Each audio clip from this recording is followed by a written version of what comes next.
Hi everyone, welcome to Adobe Live. I'm your host Christine Arth and I'm here with Sunny Park from New York City. Hi everyone. Hi. This week is going to be a really fun week. We're focusing on editorial design. We'll be using InDesign. We have a bunch of fun stuff to give away. Speaking of some super cool pins and stickers. But we'll also be doing a pretty great challenge. So if you're joining us, there's something that you can do which is really cool. Right now we have access to 665 new fonts from Monotype in partnership in Typekit. And when you actually log in, you can see them now, so you're able to use those. And the challenge today is to hop on to behance.net live, click the challenge tab, and then you'll be able to see that in InDesign, Illustrator, and Photoshop CC, you can use those fonts to create a business card for yourself, for me, for Sunny, for anyone, a fictitious client, anything you want. But you can download the template there and get started. But yeah, this is going to be pretty cool. I'm excited for today. Yay. I'm very excited as well. Yeah. So right now we'll be with Sunny Park. At 11, we'll be with Marta Cara, hosted by Kathleen. And at 1 p.m., you'll be with Puya Admadi.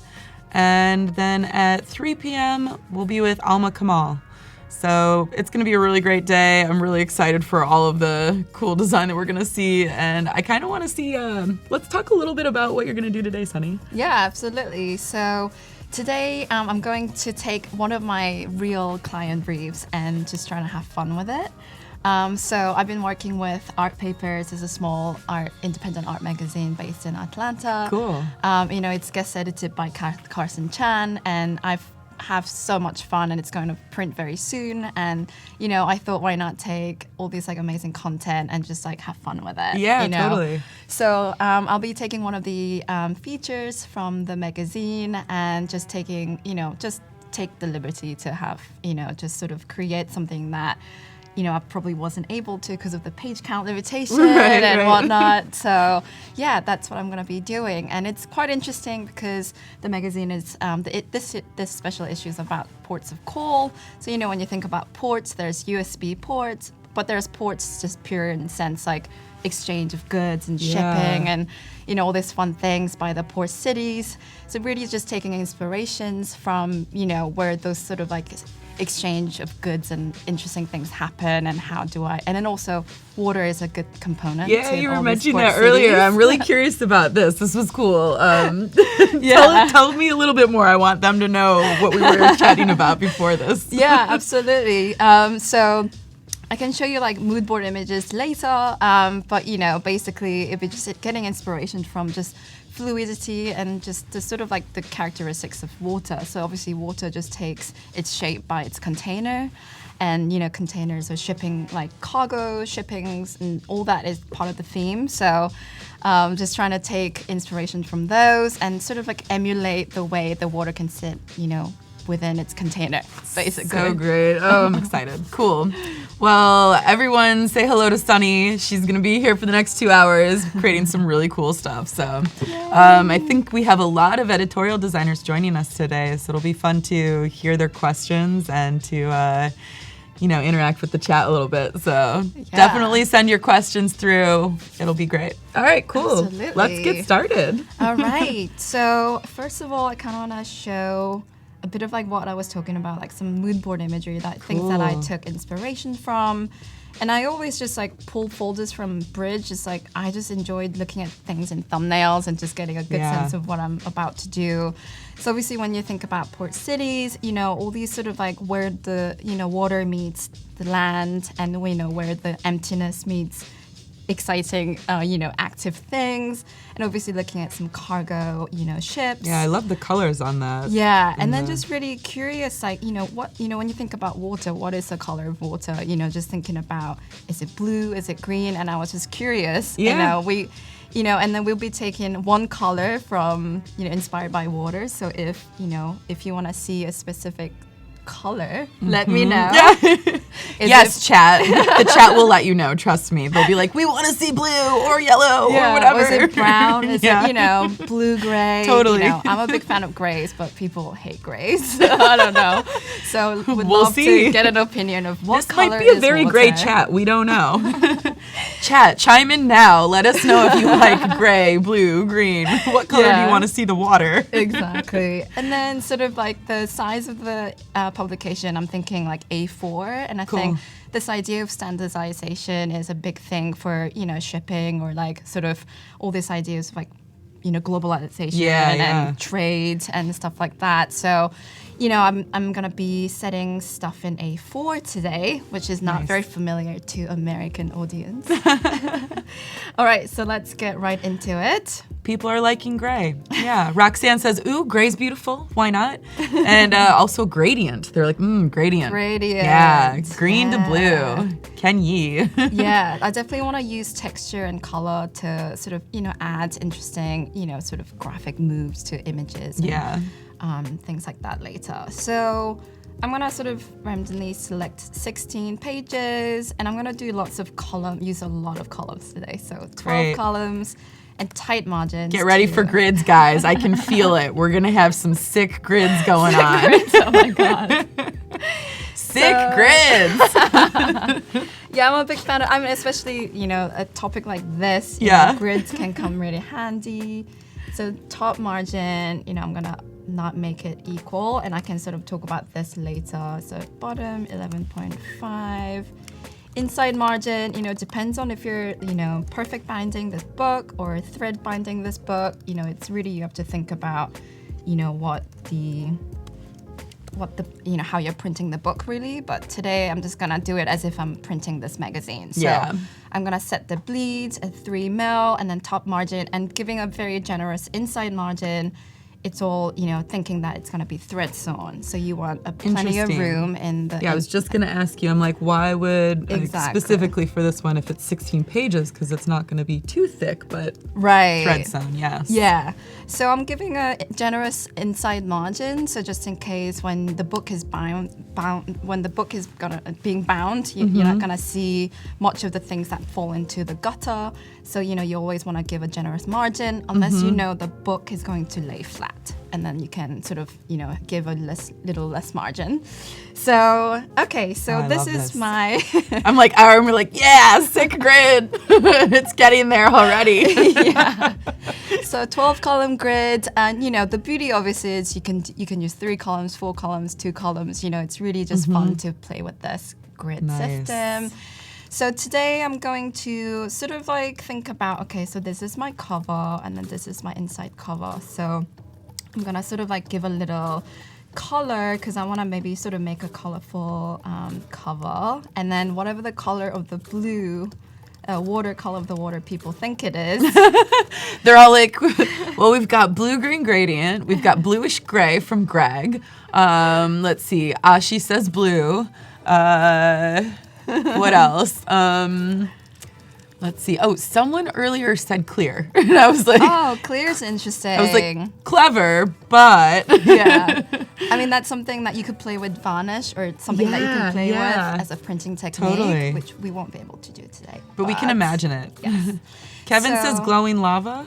Amazing. So, whatever. I think I'm going to work on the color Yeah, you're like, I'm going with blue right now, you guys. Don't worry. This is your show. So, stay tuned until the third day where I'll be really working on the cover. So, the first thing I'm going to do is I'm going to get the content. So, this is one of the essays. It's a really sort of review of this like documentary called The Forgotten Space. And what I like about it is this essay is divided into 6 sections, and this sort of like idea of compartmentalization sort of fits quite like nicely into containers. Exactly. Completely. So I want to kind of like have fun with that. So what I'm gonna do is, what I usually do is I just kind of like copy and paste some text and like set the paragraph styles. So that's what I'm gonna do. So that's like my body copy. So I'm gonna copy and paste.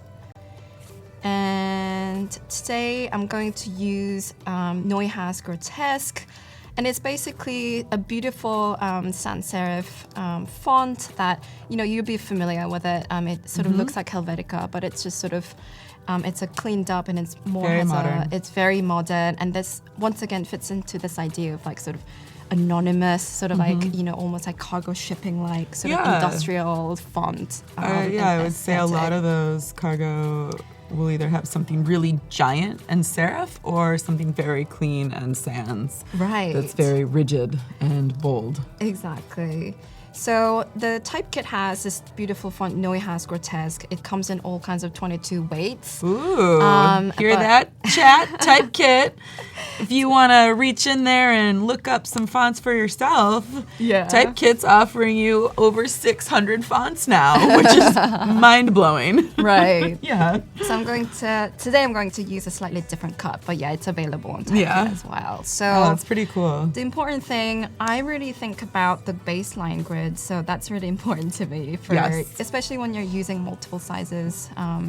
You kind of want to make sure everything aligns to the baseline grid. So what I'm going to do, since my top margin is 8, I'm going to have the baseline start at 8 and then increment every 6 points.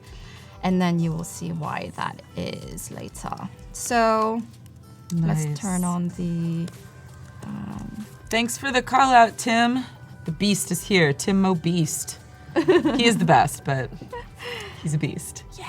Okay, so show baseline grid. So, that's our baseline grid. Sick grids. I'm telling you, man. So you're gonna learn about how to set up properly, 3 different type sizes today. I love this. I'm so not a grid person, and people who know me know that. They're like, oh, she does not do grids. Right. So I'm always impressed by those who really grid. Oh yeah, I definitely want to. Well, editorial. It's like that is grid. That's grid life. So I'm gonna work with 2 different body types, but let me, 2 different body font sizes. But let me just set it up first. So the main thing I want to do is I usually fill this box with dummy text to make sure everything aligns to the baseline grid, and the main thing you want to make sure is that the bottom baseline hits your bottom margin. So basically, once you're happy with that, that's your body. So that's, let's say that's 8 point on 12. Nice. So that's what's interesting about baseline grid. When you have a 6 point baseline grid, and then you can think of, so my body can be a 12. You can sit on every 12 point. Interesting. And then your headline can sit maybe a multiple of any 6, so 48, that you can sort of do the math. So you want to get sort of mathematical. Yeah, here. Exactly. No, I think editorial design is quite mathematical. Yeah. So especially when you're working with a body of copy that will change. And you Absolutely. never know the editor is going to come in and give you different words here and there, so you can't just set it out of looks like you would a poster. It's going to change probably a lot. Yeah, and then the beauty of setting everything up, and I like to just make sure everything is set up properly, so in the end it's gonna just give you more productivity, and it's just so easy to just make sure all your paragraph styles are clean and well defined, and it's easy to make changes too. Totally. So this one I'm going to left align, full justify. Okay. Hey And Jake, then- welcome.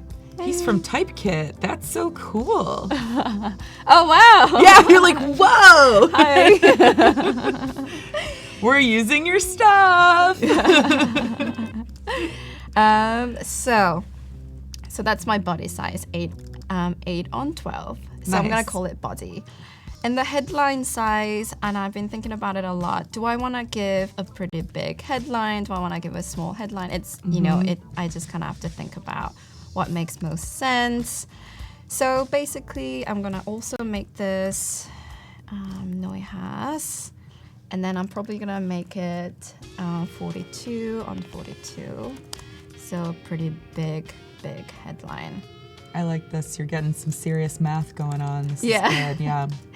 So usually headline, let's say your body type is left aligned or fully justified. It's good to sort of give texture by giving a different alignment system to your title. So it's easily, when you read it, you recognize that, that's a start of a different, text. Yeah. So that's a way to distinguish different types of content too. So I'm gonna make the headline center aligned. And then once again, I'm gonna fill this with placeholder text and make sure that everything fits in my grid. Nice. And, like I said, once you get this part right, just smooth sailing. Pun intended. Totally. Ooh, Kevin has a really great question. What are some of your favorite new Typekit fonts? Oh, that's interesting. tough. Yeah, that's really tough. I mean, I went to school in London, so I'm a big fan of Gill Sans. And it's something that you see everywhere in the UK, but it's obviously not something you see here in America, here in the US. So I'm really excited to see Gill Sans, and I'm a big fan of this beautiful French serif Sabon, and that's I love that one. Sabon. Yeah, it's beautiful.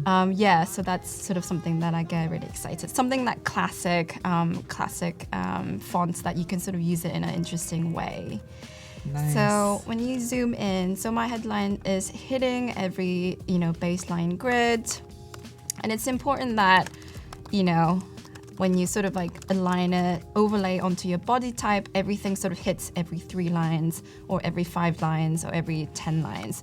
So you kind of want to make sure that they all align, and then that's sort of, to me, that's what makes it good. This is so fun to watch. I mean, like, my eyes are just going insane. I love it, though. Thank you. This is so cool. So headline, I'm gonna I usually use like a HTML markup language. So H1 being the biggest headline, H2 being a slightly smaller, H3 being the smallest. And now is when we interrupt Sunny and we ask her, why is she saying H? So, Sunny, tell us where you're from. I went to British school, but I was, sort of exposed to, being in Thailand, being in Korea, being in London, and now being in New York. I was exposed to very multiple accents and people and cultures. So I make up my own accent. I love it though. I love it because I'm like, oh, cool. So she grew up in Thailand. And then I'm like, but she lives in New York. Yeah. I'm like, but she sounds British. I was like, oh, this is fun. It's like a mystery guest. Yeah, I get that I question love a the lot. H. Yes. Now it's super good. Yeah. So just in case all of you out there didn't know what H is, it's an H. H. Yeah, you will hear some weird stuff a lot today. I love it. So I got my H1. H in the house. H1 is in the house. So I'm going to set up a H2 paragraph style.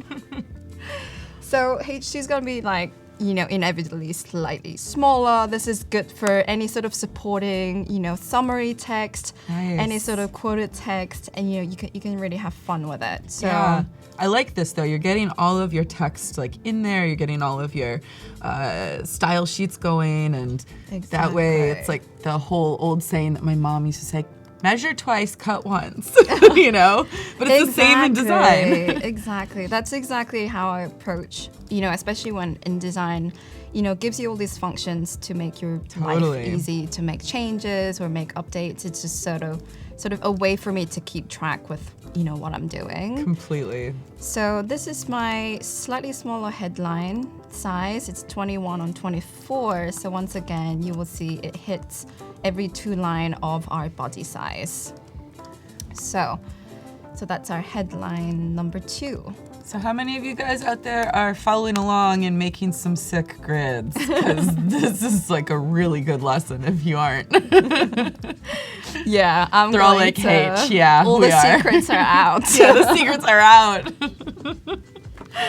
And also we've got a chat and win countdown. So guys, get ready. In about 10 minutes, we're gonna do a bit of a chat and win. Ooh. All you have to do is to be active in the chat, and that is putting you in the running to win. Nice. Let's see, what are we winning? Yes, an Oh Crap. Oh crap! I love this pin, yeah. An Oh Crap pin, so pretty cool. And a giant InDesign sticker. Yes, it is not small like the other ones, as you can see. It's very big. Wow. Yes. All right, so that's our sort of paragraph styles. and then I can go into the difference between paragraph styles and character styles in a bit. Oh, this is great. You're like Styles 101, Sunny Park. Exactly. So paragraph style is really just thinking about like bigger pictures. Like, do you want to indent or do you want to fully justify your text? And then character styles should really be used for things like, details like italicization, or maybe you want to mix in different fonts. Right. So, the bigger parent stuff is the paragraph styles, and then the little children stuff is the character styles. I love it. You're like, these are the adults and those are the children. Exactly. So and good. a lot of people sort of know how to use character styles, but they don't use it correctly. I mean, this is my way of doing it, obviously. So, if you have different ways of setting it up, please, let me know. I like this. There's a lot of people chiming in. Riley's like, you got it. Mike's like, print design's my jam. This is great. And my nephew is out there. He was with my dog. They're cute. watching right now. Oh, hi. Hi, nephew. Nathan. Hi, Nathan. Nathan's Rufus. my dog's name. Really? Yeah. Oh, well, Rufus is my dog's Oh, your name. dog's name. Sorry. But Nathan's Sorry, my nephew's sorry, name. nephew. That's okay. I know a Rufus, and he hates that my dog is named Rufus. That's so fun. You guys know Rufus. So here I'm gonna set up a character style just to show you. So I'm gonna set up an italic character style.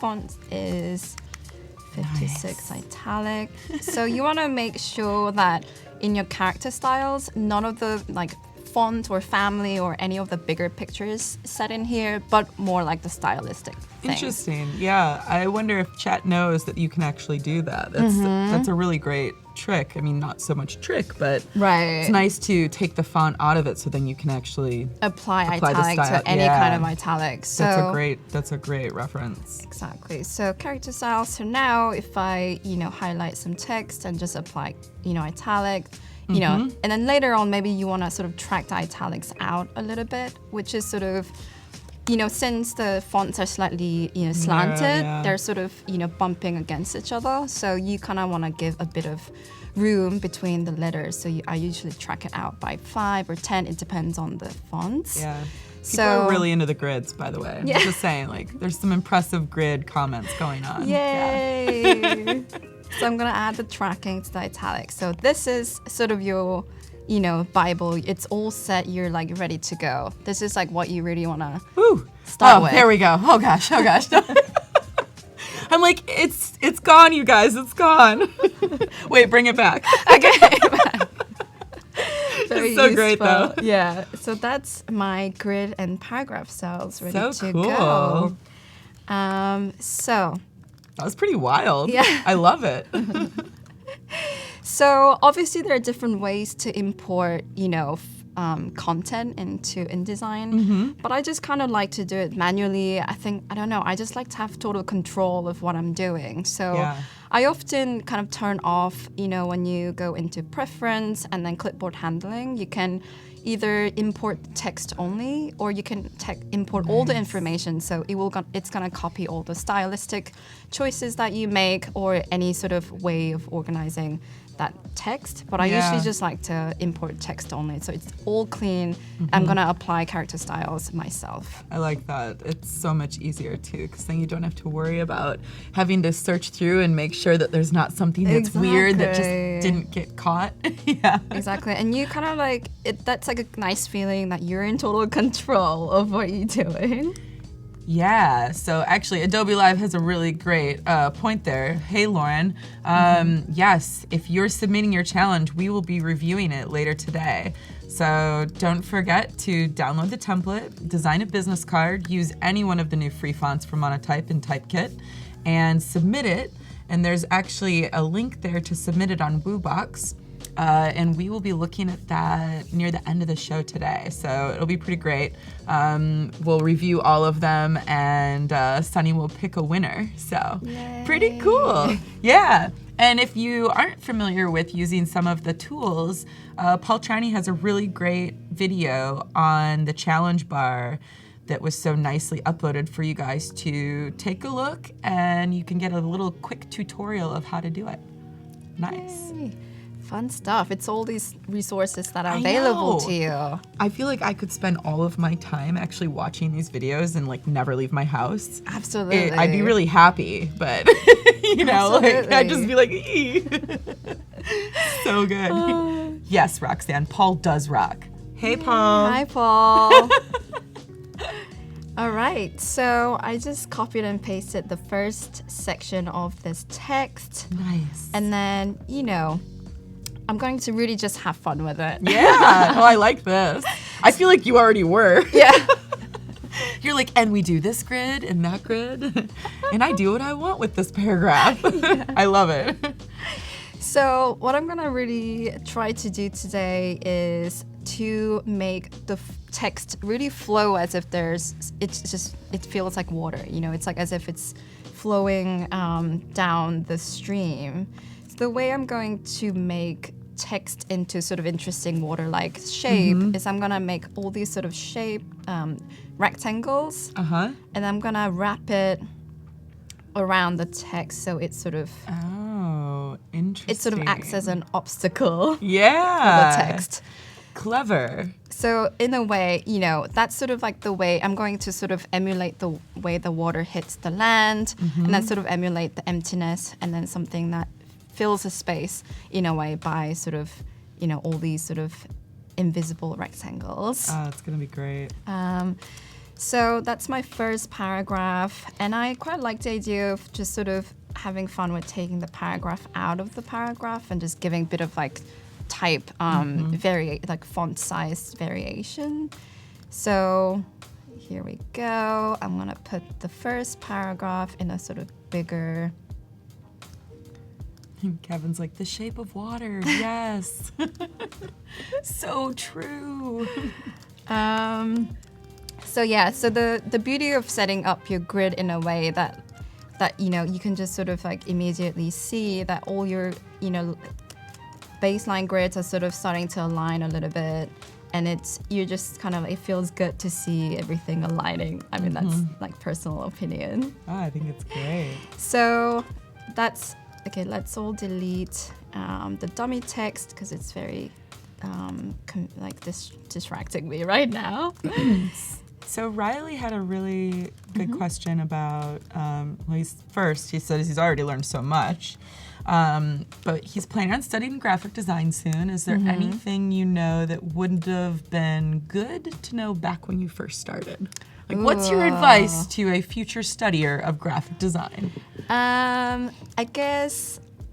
think it's something that I always think about, the importance of your first job or first project or your first mentor. I think, sort of having a good sort of mentorship or, people surrounding yourself with like good resources and people that you can sort of bounce off your interesting ideas with.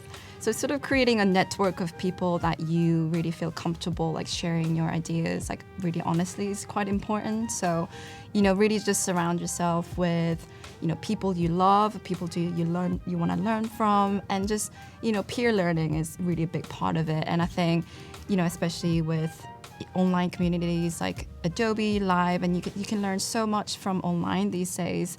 And I think even creating your sort of your own community like online or offline, that's really sort of key, I think, to learning, not through school, but you can just sort of soak up everything where you are. I think it's quite a good sentiment. No, I think it's true. It's lovely. I feel like the peer learning is key, Even just sitting here watching you work, I'm like learning so much I'm sure we all are. Everyone's like, I've learned so much already. I love editorial. Yay. Yeah, I can't even imagine what day 2 and 3 will be like, you guys. Yeah, when I get really into it. Right? So we've got about 42 seconds for chat and win countdown. So you guys get ready. We're going to chat and someone's going to win. Oh, nice. I'm excited to see. Yeah, I know, right? Yeah. It's when everyone gets crazy. There's a lot of sticker hype and pin hype. It's great. So I'm going to go into some of my image assets. So I have this beautiful set of images. It's all like so this artist called Kate Chu, she sort of took this journey. She just took a cargo ship from A to B. Like, I can't remember the exact journey, and then she just documented her trip. Wow. And then what you end up seeing is sort of this quite loneliness, and then the sort of tranquility of the sea, and then how just sort of, I don't know, the desertedness of the sea. And then she just captured everything from her journey. And this is the type of content that we'll be using today. So, you see, she documented all the breakfast that she ate. So amazing. She just, this is, I know, I was like, wow, this is great. like amazing. But it feels so lonely, and I love that. I'm trying to capture that. Ooh. All right, Countdown. guys, get the hype going. We're chatting, we're winning. Kathleen, she's like, me. Hey, Kathleen Illustrated. Woo. Yay. All right, so there's the pin. Oh, crop. And then there's crop. also the very oversized InDesign sticker, which would actually look really good on my computer. So if you guys don't win, I will. I know, it seems like I need something on mine. Yeah, right? Maybe I would like to win something. Totally. So yes, we're playing the video, so get ready.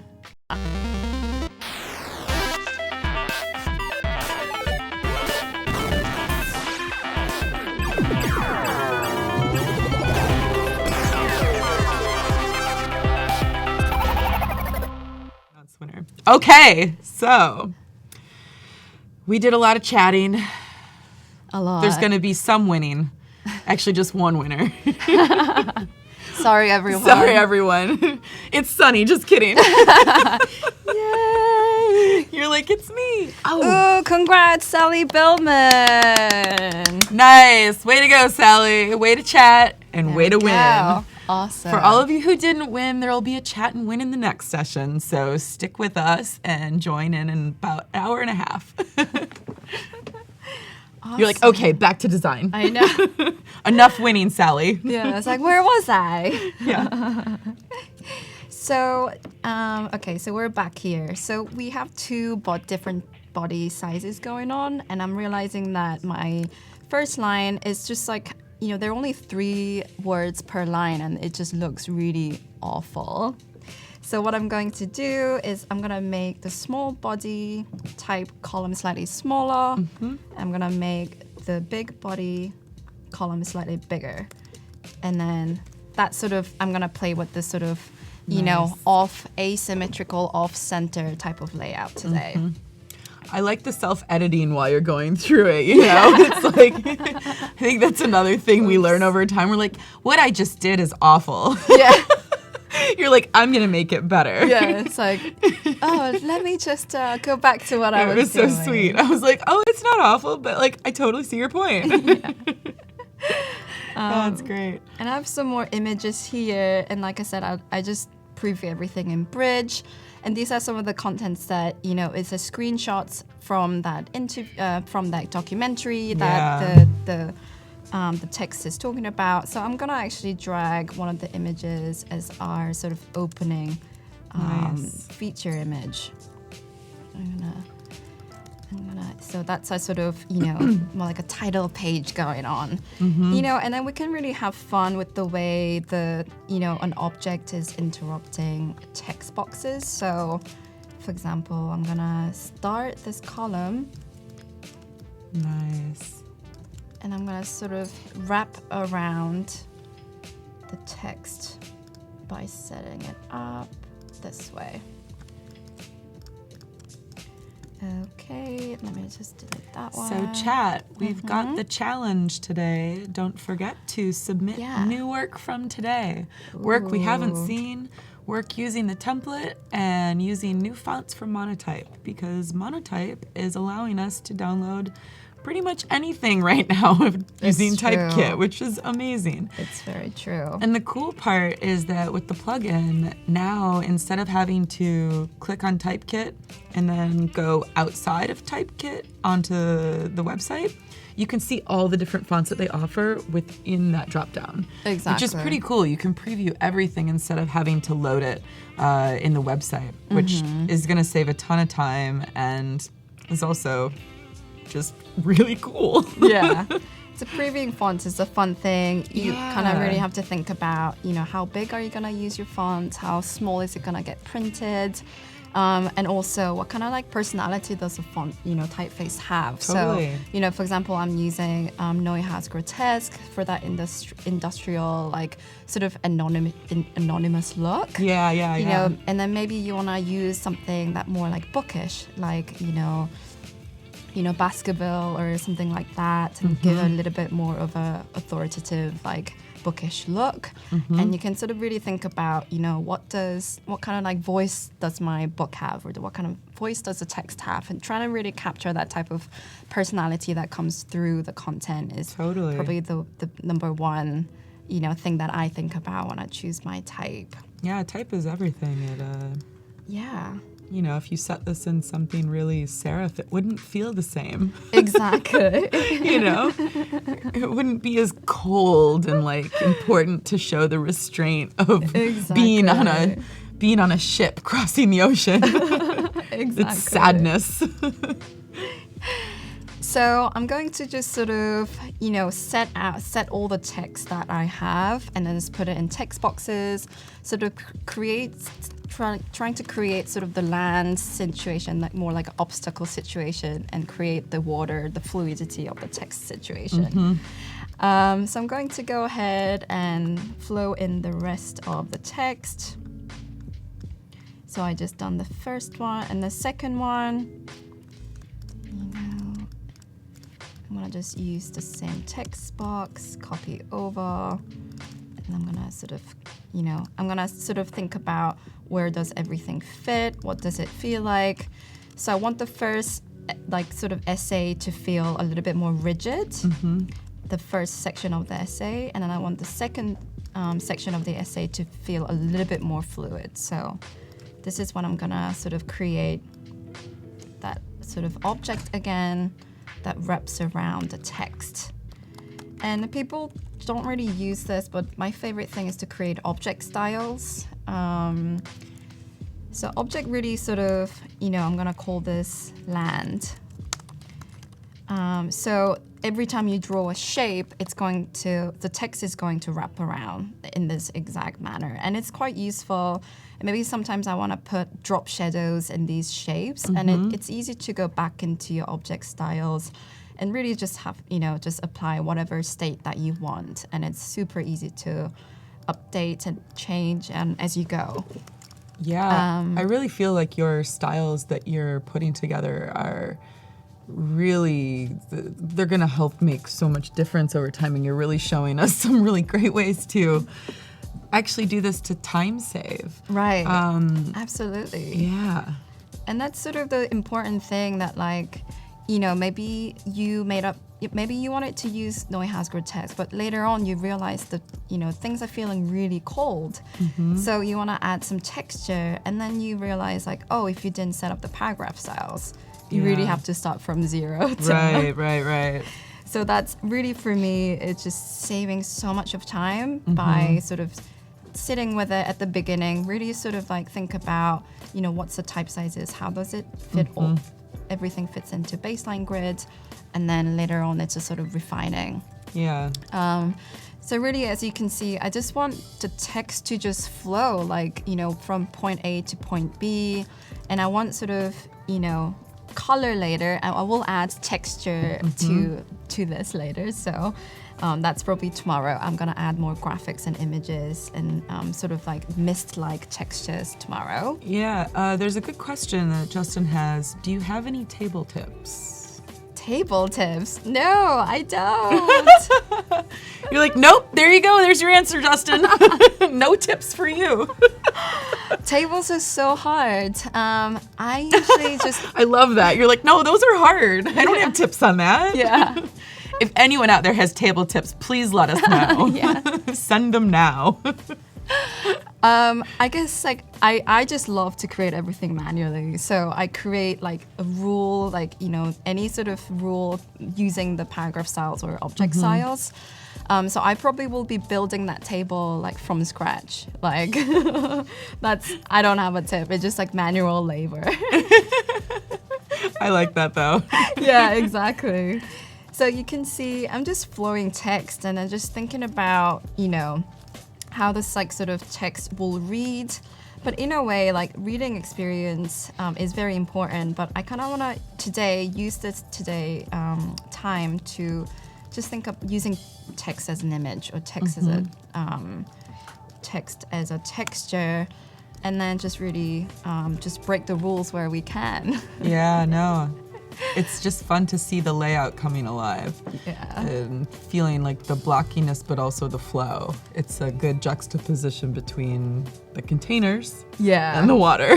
Exactly. Yeah. And it's quite like, it's fun to think about how you're using the negative space. It's, maybe something, filling the space is your style, but also thinking about how it sits and how it interacts with the negative space, giving the text time to breathe. Allowing that to happen it's definitely an important thing to think about. And then, just a reading experience, purely just your eye will rest. Just have a much more fun, like, just sort of reading text with lots of space around it. For sure. So this is the second part of the essay. I'm just like, okay, so I'm just like feeling this water-like flow. Yeah.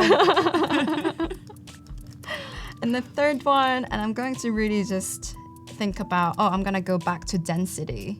Like if the second part of the essay was about sort of flow and fluidity, I want to make sure that, I'm expressing some type of density in the publication as well. So that's in italics, so I'm gonna make this into none. So that's my third one. How are we liking this? Looking Huge good, dense block. Yeah, it's looking good. What do you guys think out there, chat? How's it going for you? Yeah. Are you following? Yeah. Who's designing along? Who's making grids back home? Yeah. It's definitely so like pleasing. It's fun to just kind of like Totally. just set this up, I think. I don't know. So density, so since the third part of the essay is quite short, I'm gonna maybe put the fourth essay in there. I'm really gonna like make this spread feel super dense. Nice. So let's bring this in there. There we go. Okay.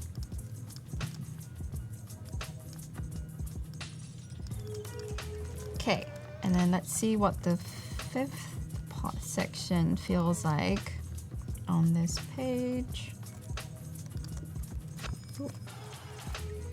Now, Roxanne really likes hearing your keyboard shortcuts. She's like, yeah, it's like. It's all about those shortcuts, It everyone. is. Saving time, like using styles. Time is important. Time is important. Yeah. So to give more density and texture, I'm going to make this a little bit bigger. And then, so remember that object style that we made? That, Yes. that sort of, I'm gonna apply to that image. And hopefully, yes, it did. The text will wrap around this image. So there you go, shortcuts. Nice. Shortcuts indeed.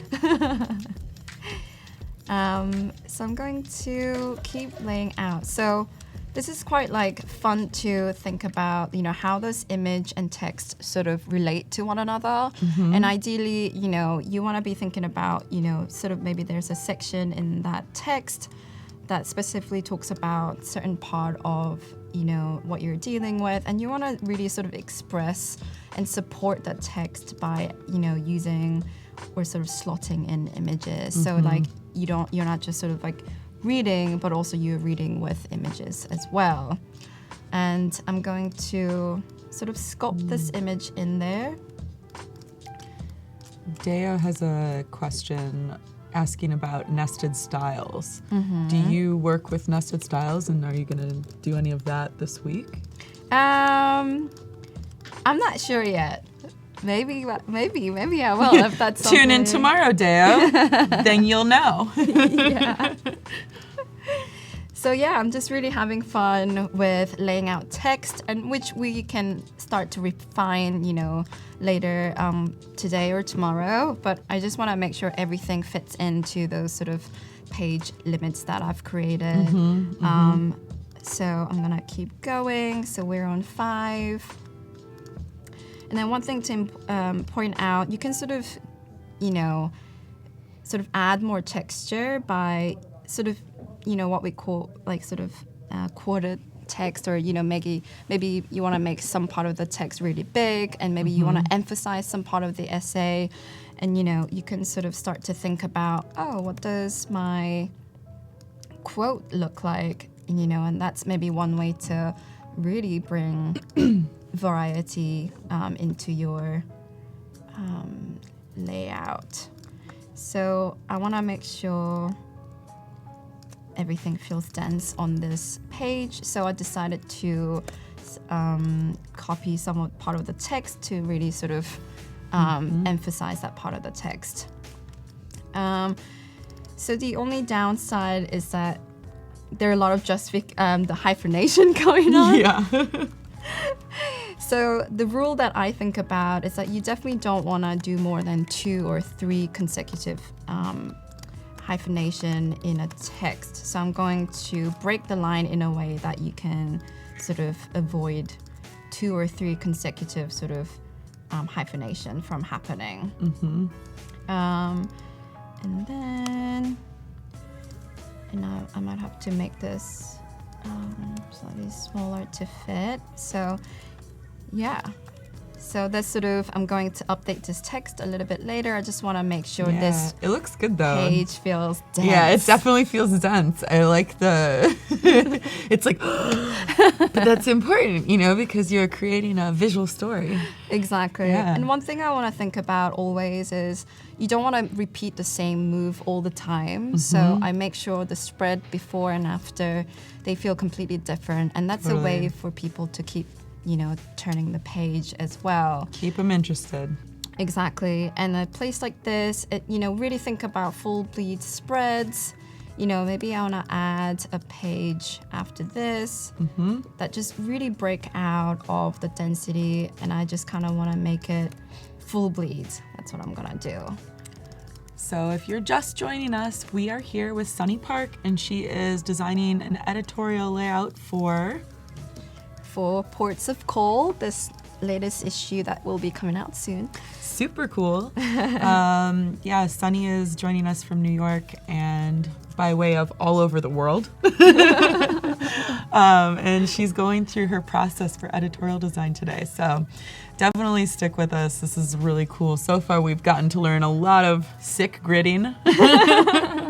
And also the importance of styles and setting them up in the beginning. So this is definitely the best place to be right now. I'm curious what everybody is working on right now, if anyone is working in editorial, and if they are, yes, sick grids. If they're using their sick grids, let us know. Yeah, I know. I love to see how everyone sets up their grid. Are you using a 12-column grid? Oh yeah, like what column grid are you using? That's pretty much like your intro. Yeah. It's like, oh yeah, nice to meet 10 you. column? Oh yeah. I'm a 12? 2-column Wow. grid guy. Yeah. 24 column? Wow. Impressive. Very impressive. Yeah, it's like so fun to. I mean, that's the beauty of a 12-column grid. You can use it however you want. Totally. And that's. What's the most intense grid you've ever set up? How many columns? Is that a thing? 12 is definitely the most I've gone, because once you get into 24 or something crazy like that, the column width becomes crazy and it kind of doesn't make sense anymore. Yeah. So it's just there for fun. You're like, oh, now it just looks crazy. Yeah. I think 12 is the maximum. Like this probably is the most, it's the it's craziest. It's the most I've ever grid. seen. I love it. Definitely. I love Kathleen's I set up a 2-column and it was over my head. I'm with you, Kathleen. 1 column works. That's great. Absolutely. It's whatever floats your boat. Pun intended. Yes. Oh, interesting. Roberto says that he loves grids. He does a lot of restaurant menus. Yes, that would definitely be helpful. Yeah, and then in a bit, I'll sort of show you how I'm going to set all these footnotes as well. Oh, cool. You know, there's not just all this crazy body copy, you know, laying out. Love it, yeah. All right, so we're almost there, guys. Almost there. But we still have 2 days to go, Sunny. I know. You know, you're just setting up the fun stuff. Yeah. And then the more fun stuff happens after. Exactly. So I'll be sort of, you know, bringing on sort of bitmap texture to the images tomorrow. Oh, cool. Because I really want to bring, you know, when you think about the seaside or ports, it's not just the water, but there's a lot of like misty things going on. So I want to sort of capture that, you know, sort of bitmap-like texture through images. So, you know, maybe we can sort of have fun with that tomorrow. And then cover design, I really want to make sure it feels fluid and it sort of, you know, feels distorted in some way. So that's going to be my third day. So cool. Yeah, so I'm almost there. It's This is great. For those of you following along, don't forget we have the challenge for today is business card design. So make sure to get your business card in there, design it, use one of those 665 new fonts from 41 different type families. Yay. Thank you to Typekit and Monotype. Pretty cool. So you can now download any of those and use them in your designs as long as you're a Creative Cloud member. Ooh. It's a pretty great deal. Yeah, absolutely. Yeah. That alone is like worth it. Absolutely. So there we go. So I'm gonna like sort of start to place more images in there and, you know, make sure it doesn't feel too text heavy in some pages. So once again, I'm gonna use the object style that's set up. There you go. So all our body copy is in, guys. It's all in. Oh, I love that shot. Yeah, it's great. Hi, Mel. Welcome. Hi, Caroline. Welcome, guys. Yay. Welcome to the chat. We're here with Sunny. Hi, everyone. She's rocking the grid. So one thing about footnotes. So there are two ways of doing it. Obviously, you want to sort of see the footnotes right where it's referenced, or sometimes people just want to have a page of full footnotes so it doesn't feel too interrupted. So it really depends on the type of essay, how important it is that you see the footnotes right away. Right. So sometimes, you can just have a, sort of list of footnotes in one page. Or maybe if you think that the layout can benefit from having different sort of type sizes and you can benefit from reading the footnotes right away, then I would recommend putting it on that spread, right away. Yeah. So here we go, back to the first spread. Woo! Nice. Here we are.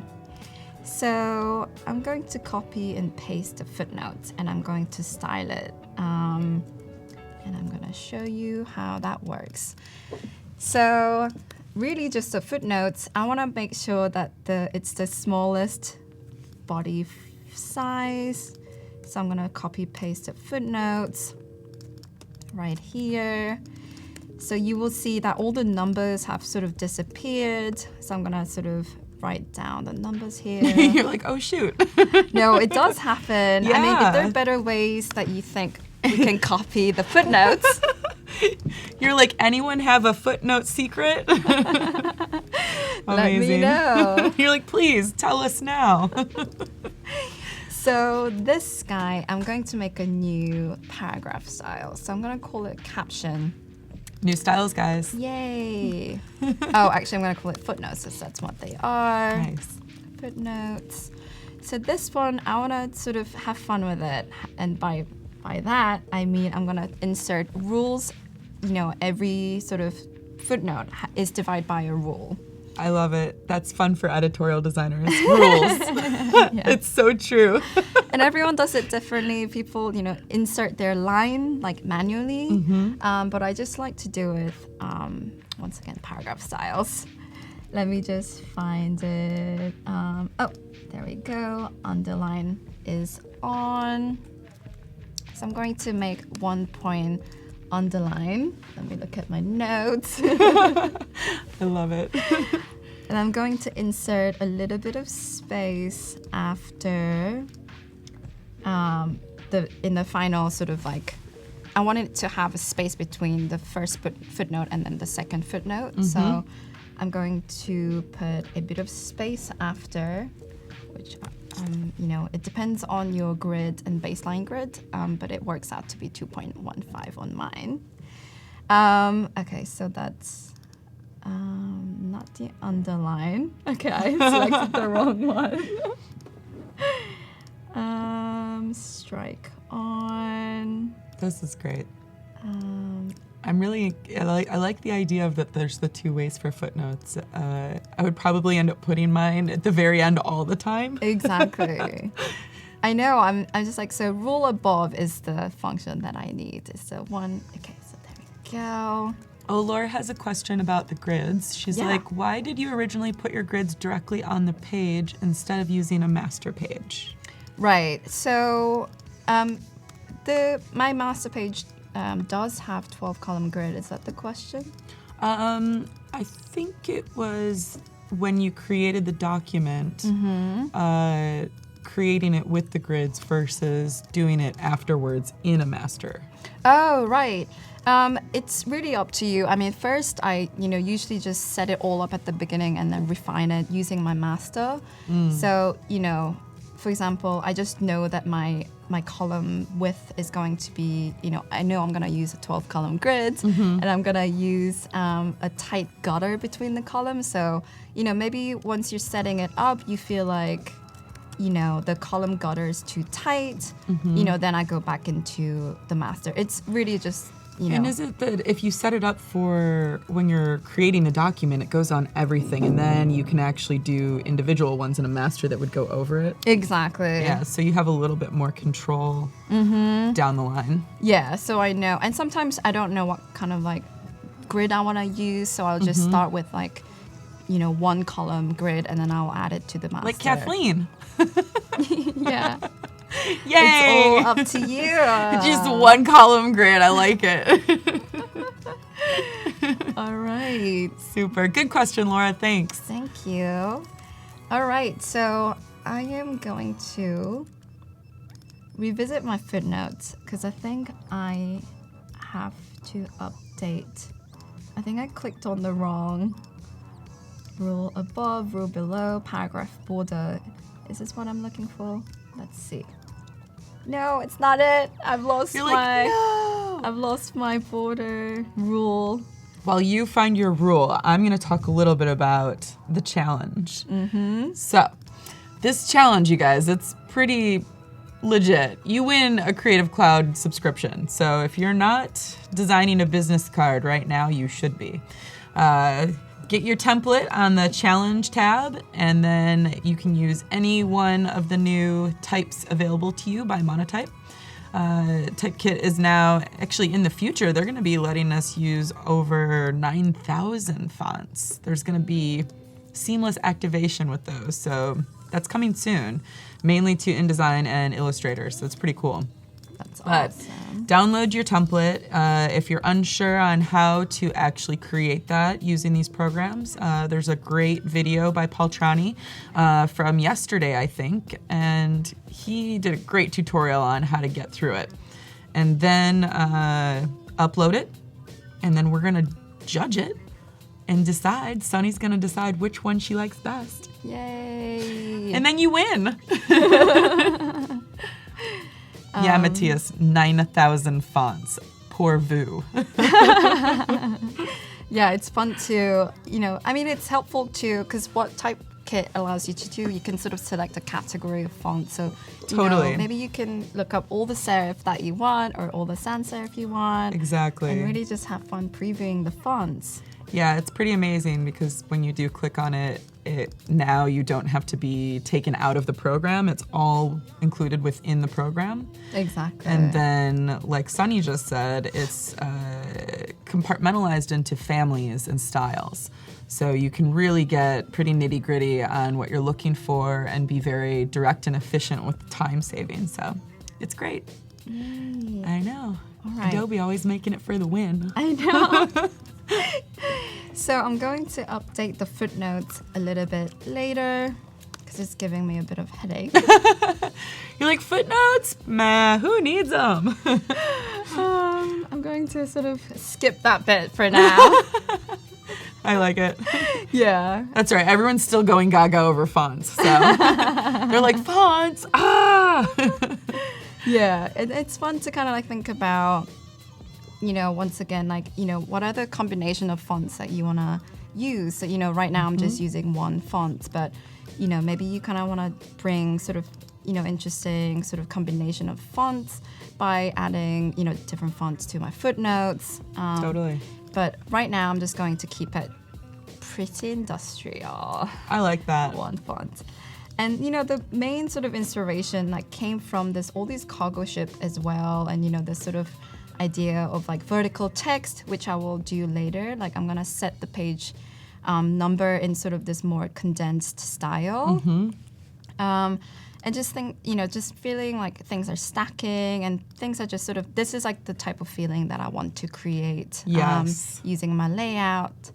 And also, I want it to feel sensual. So, this sort of like beautiful like gradient of blue and water is maybe sort of something that I'm going to sort of be bringing onto my layout later. So there we go. So I'm going to create I'm going to bring texture into this now. Like by texture, I mean really, really just like literally a bitmap texture. You're like, no, for real texture. So what I created earlier is, I'm going to make this zoom in. It's just like, grain on a pure sort of, Nice. I'm gonna zoom in so you can see it better. So this to me kind of like feels, this sort of like old computer graphic bitmap style makes me think of, being, by the seaside with lots of fog and lots of mist. So I'm going to sort of emulate that feeling by using a bit of bitmap textures. And the good thing about this is like when you set your Photoshop file in grayscale, you can sort of add color by just selecting the image like itself. So love it.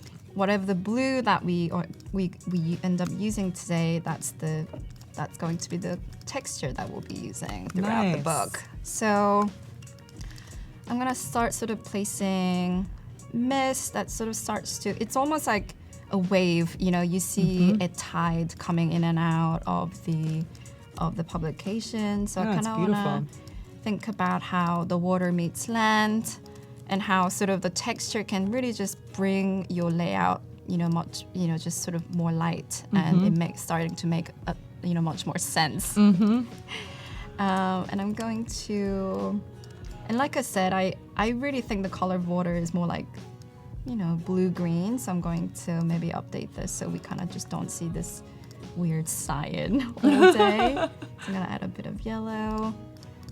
So it just warms up the text a bit too. Nice, yeah.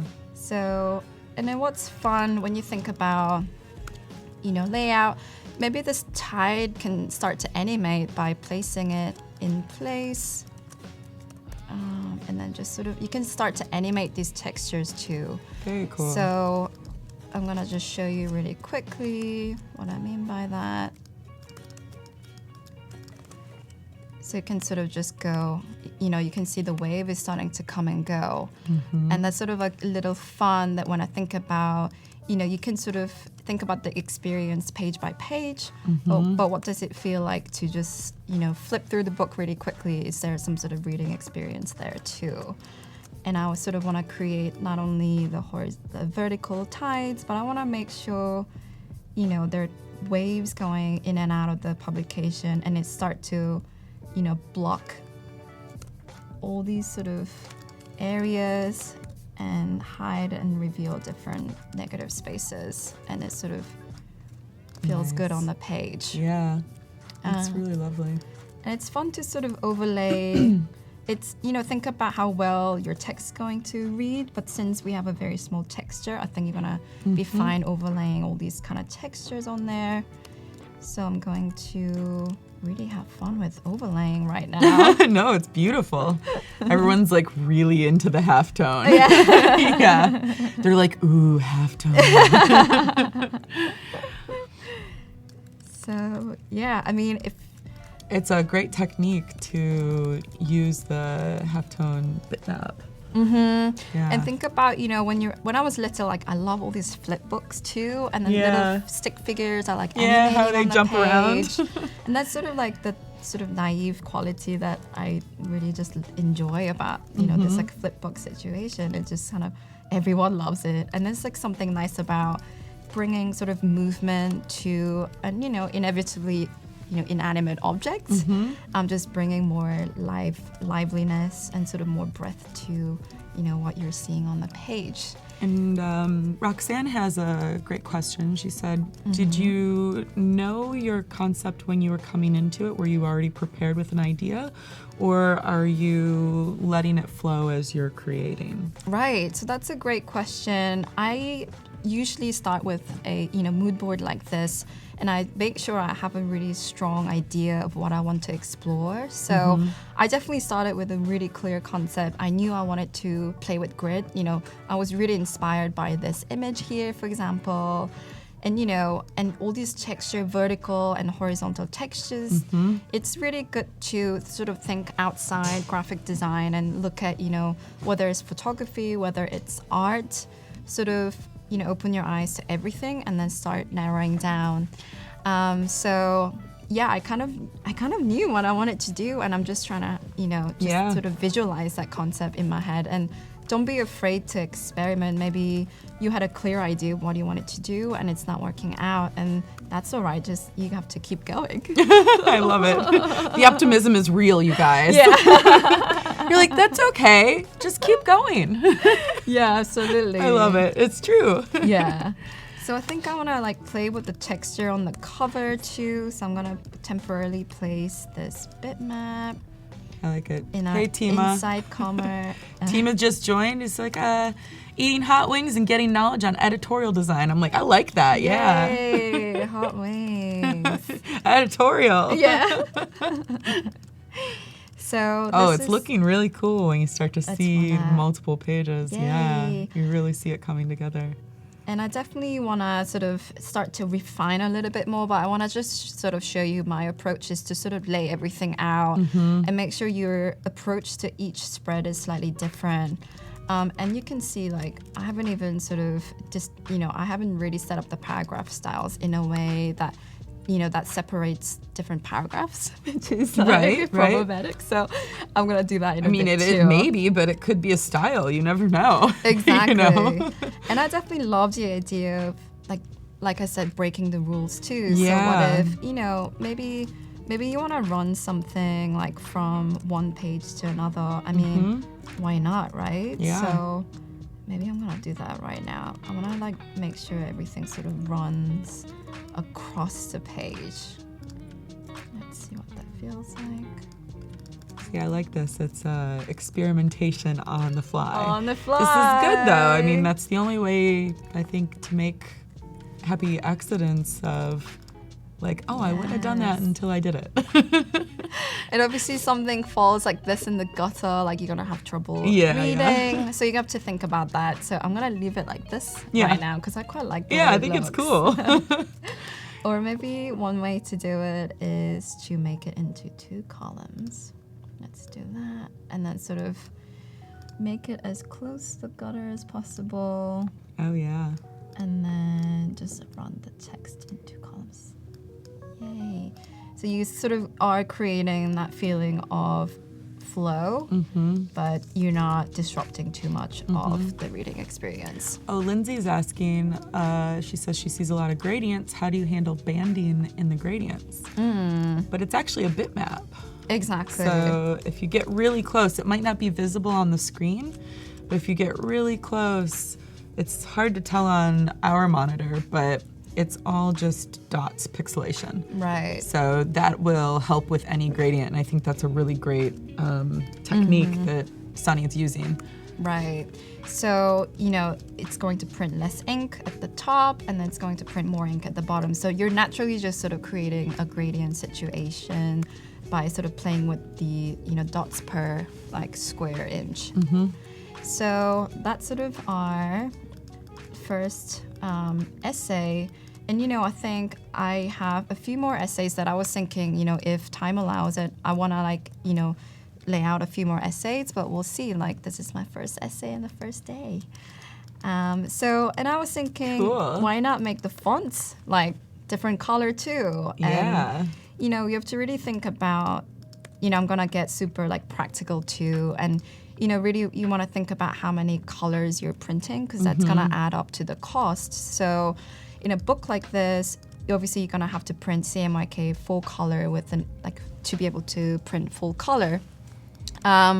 So you have to think about, okay, so I'm already printing 4 colors, and then maybe you want to maybe bring a spot color, meaning you want to pick a little Pantone swatch and you want to make sure this is the hit of color that I want throughout the book.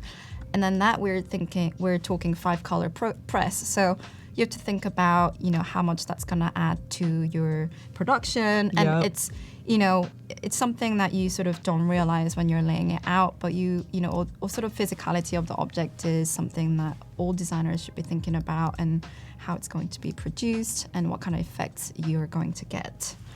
Yeah, no, it's really important, and I like that you brought that up, because thinking about the end result is a great way to go about it, because then you're not surprised when you get to that point. Exactly. And you're also not selling something to the client that they can't afford to do. Exactly. So. No empty promises. Exactly. So I want to make a multiple H1 styles, meaning maybe some, like I want to make sure I distinguish different paragraphs. So maybe what we do is like we go into the body style. So right now I only have one body paragraph style set up, but I want to make sure the second paragraph is always indented. So what I'm going to do, I'm going to make a new style, body, and then I'm going to do a 15 mil indent. Nice. Ashi is really liking the bitmap and the repeating pattern, so that's really beautiful. Thank you. Flows well. So left indent, first line indent. So I'm going to indent the whole thing. Bye, Anel. Thanks for joining us. We'll see you tomorrow. Good luck at work today. All right, so body indent is 15 mil. So actually I'm going to do the left indent. So the whole paragraph is indented, not just the first line. There we go. So you can see like within paragraphs, you're starting to create even more movement. Yeah. And that's sort of... Very cool. Yeah, so you want to make sure, you know, something like, you want to make sure like one word doesn't fall by itself, because it's really disrupting. And then you want to make sure that you don't lose any text here. So that's my 15 mil indent. Nice. And I'm gonna make one more that's even more indented. So this one I'm going to, and then I'm going to base this on the body. So basically meaning that if I make any changes to the body paragraph styles, then it means that body 15 indent, body 30 indent, they're all going to apply that same change that I made to the body, the parent style. So basically it's not, okay, so I'm going to call this body 30 mil indent. And then I'm going to make the first line indent 30. So we have even more indentation going on. There we go. Nice. Yes, indents rock for the win. I'm going to take this out for now so you can see it better. Oh, it's great. Tima actually has a question about that. He's like, do you create the color profile for printing yourself? And is the PMS for color something you work on from the beginning? Right. So the only downside of working with PMS colors is what you see on screen is not going to be that color you're going to print. Right. So often what I do, I pick the color that I want to work with, and then I open the Pantone swatch book and try to match that color as close as possible. And then as a last, right before I prep the file to print, I will, create a Pantone swatch, and then maybe that's something that we can sort of do towards the end, so it's print ready. Right. Because you also want to make sure that when you're presenting it to the client, they see it as you see it. Exactly. Yeah. And it's a really difficult thing to work with. Color is, sometimes people just send PDFs to their client, and then the client has a strong idea of what this color is going to be. And then often you get the book back and you realize the color is just not what you imagined. Totally. You're like, oh, and it looks so different on everyone's screen. Exactly. It's so difficult with print. So you have to kind of think about, you just have to make sure that, everyone has, a little swatch of color and everyone sees it and you know exactly how it's going to print.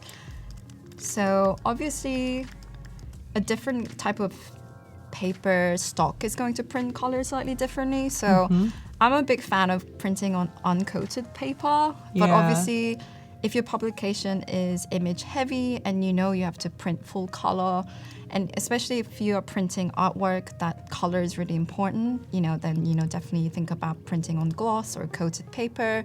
Just think about how you're going to print all these images and text, and what's the best surface to do that.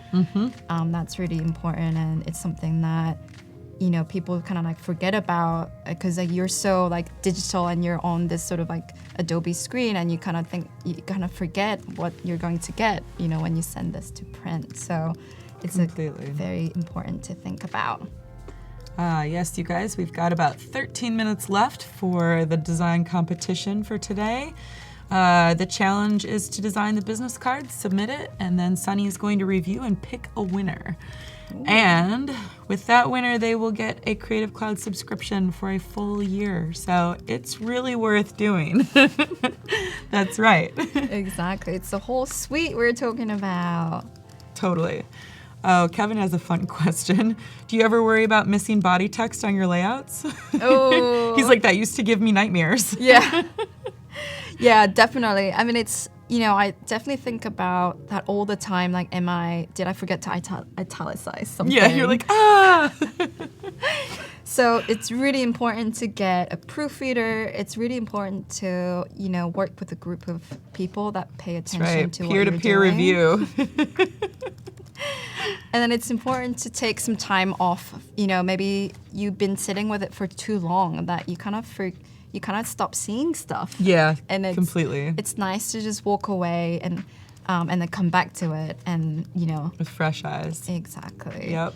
And I actually quite like the idea of flooding this paper with this texture, so I'm going to make this bigger, and I'm going to go ahead and apply these sort of paragraph styles that I just made. One that indents 30 mil first line, and one that is 15 mil. The whole block is indented. So cool. It's not something I would do, but given us trying to emulate the fluidity of water, yeah, I like that.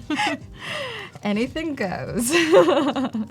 Totally. So let's see, and then now I'm going to make more sort of paragraph styles to this bigger headline section. Make a new paragraph, and then this one is going to be 15 mil indent 2. There you go. And then first line indent. I'm going to do left line indent. So there we go. Nice. Yeah. So I'm going to make sure that it's indenting. It's like, why isn't it doing? Okay. Looking good. Thank you. So obviously this is very text heavy right now, and I want to make sure, we're making moves like this a little bit more. So I'm going to go back, and then something like, oh, this is not my And that's, I love Bridge for doing things like this, and you can just drag and drop, and then maybe it's so easy for me to preview images, and I know exactly, what I'm getting, because I hate sort of previewing on my desktop. It's just not. No, it's very true. I also like that in Bridge you can open up and edit it immediately. Oh, I love so that that. You can Exactly. change much more function to edit the exposure and the color and saturation in Bridge, which is great. Exactly. So this one, maybe I'm going to apply sort of multiply effect, so it sort of hides behind the bitmap texture. So you can obviously if you want to do something like this, you want to make sure you go back to the artist and make sure the artist is happy for you to distort your image this way. That's a great point.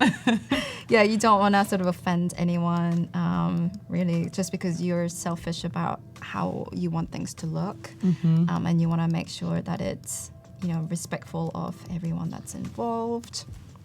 So, yeah, I'm going to, keep applying these sort of